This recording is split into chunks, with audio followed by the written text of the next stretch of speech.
শুরুতেই ভুল করে, আর ভুল করলে আল্লাহ ক্ষমা করে দেয়। সেইখানে আমরা তো মানুষ, ক্ষমা করে দেওয়াটাই উত্তম। মুখ থেকে বলতেছে আর কখনো করবো না, আমি ভুল কখনোই করি। আমার ছেলে মেয়েকে নিয়ে আমি একটু মজার ছলে ফানি ভিডিও তৈরি করতে যাই, জনগণের চোখে এটা খারাপ লাগছে।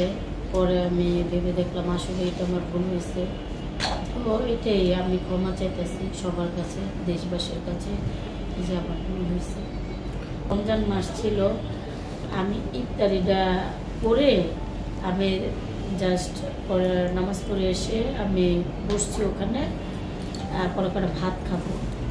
আর এই ভাত নিয়েছি, ভাতটা গরম ভাত কটা ওরা খাওয়াই দেয়। আর একটু ভাত খাওয়ালে সুজি খাই, তো ভাত খাওয়াইলে একটু পেটে থাকে। আমি গরম গরম এরকম টিপে খাওয়াইলে টক টক করে খায়।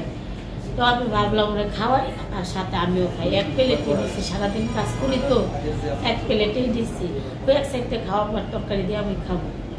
তো তখন ও ঘুমায় পড়ছে। তারপরে আমি পরে আর কি খাওয়ানোর চেষ্টা করতেছি, আর কি একবারও দেইনি আর কি খাওয়াবো। তখনই পরে আমি মোবাইলটা ধুইরা আমি দেখাইতেছি যে ভাত খাওয়াবো, মাইয়া ঘুমায় পড়তেছে। দেখো বন্ধুরা, এই সবাই করে, সবাই এটা আগে ইয়াটা করে তারপরে পরে সুন্দর একটা মেকআপ দিয়ে লুক আসে। এটা সবাই মূলত এডি করে আসলে লাভ, এটা করি আমি ভাইরাল কিছু প্রমোশনাল কাজ করি, মাঝে মাঝে পাই। আমার ইউটিউব চ্যানেলও নাই, ফেসবুক পেজও নাই।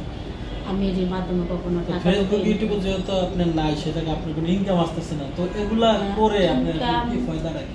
ইনকাম আমার ফেসবুক ইউটিউব থেকে কোনোদিনই টাকা আসে নাই। আর ইনকামটা আসে আমার প্রমোশনাল কিছু কাজ করে।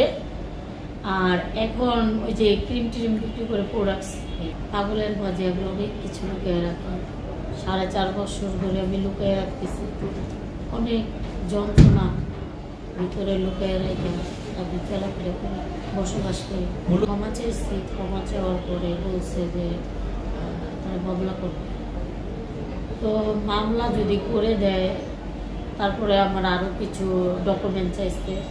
তো আমার পার্লারের লাইসেন্স পরে চাইছে, যাওয়ার পরে এই লাইসেন্সটা আর 7 দিন পরে মনে সম্ভবত মেয়াদ চলে যাবে। এর জন্য আমি দ্রুত আমি আসছি মেয়াদ থাকা অবস্থায়। আমি তো পার্লার ছেড়ে দিছি, কিন্তু ওখানে বলছে যে হয় মামলা করে দিবে, পরে তাও সরি বলছি। বা আমি ক্ষমা করলেও জনগণ ক্ষমা করবে না। যদি আমি ভাবতাম ওই মুহূর্তে ভুল হচ্ছে, তাইলে কি আর আমার এই পর্যন্ত আমি আসতাম? এই পর্যন্ত কখনোই আসতাম না। আমার ভুলটা যদি আগে বুঝতাম, তাহলে তো আগেই সেভ হয়ে যেতাম। আমার এত মানুষ, এত আলোচনার ভিত্তিতে আমার আশা লাগবে। আমি জনগণের কাছে বলবো যে আমার কাঁদতে কাঁদতে, আপনারা তো দেখছেন, আপনি আজকে 4-5 দিন ধরে কাঁদতে কাঁদতে আমার মনে হয় আর চোখেও পানি নেই আমার, এত পরিমাণের। আর আমি আজকে 4 দিন 5 দিন আমি সুগারের রুগী, 4 দিন 5 দিন খাওয়া নাই দাওয়া নাই। আমি কিভাবে, আমার ছেলে মেয়েগুলো খাওয়া নাই দাওয়া নাই, ওরা পিছনে পিছনে কাঁদতাছে। আমার ছেলেটা না পারে, আমার ছেলেটা বলে কি আম্মু চলো আমরা সবাই মরে যাই। আপনার ছেলেটা মাদ্রাসায় পড়ে, সবসময় দেখি যে মাথায় টুপি পাঞ্জাবি পরা থাকে। এটা আগে থেকে, এটা আমার ছেলের যখন 3 বছর বয়স তখন রেডি দিছে। আমার জন্মের আগের থেকে ইচ্ছা ছিল মা দেশে পড়বো। আমি একটা সময় মা দেশে পড়তাম, তো পড়া হয়নি।